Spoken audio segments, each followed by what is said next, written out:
Today ay magluluto tayo ng pork giniling.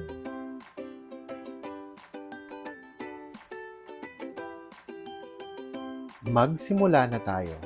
Sa ating kawali ay magigisa tayo ng bawang,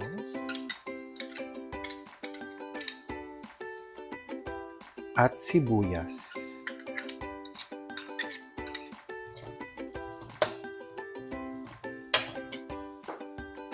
Kapag translucent na ang ating sibuyas, ay pwede na nating ilagay ang ating pork giniling. Magsisizo na rin tayo ng salt at pepper.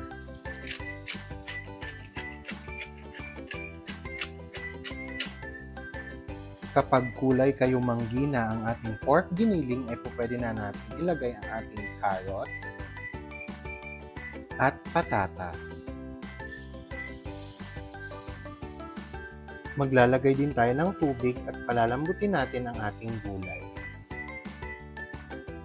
Kapag malambot na ang ating carrots at patatas, ay pwede na natin ilagay ang ating tomato sauce.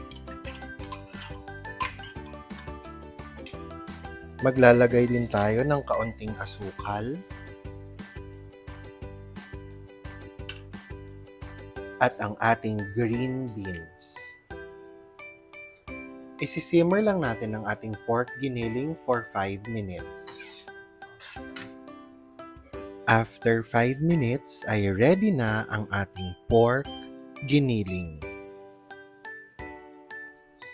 For more cooking and baking videos, please subscribe to my YouTube channel AJ Karel, and please don't forget to hit the like and share button and the notification bell para updated kayo lagi sa aking mga videos. Salamat!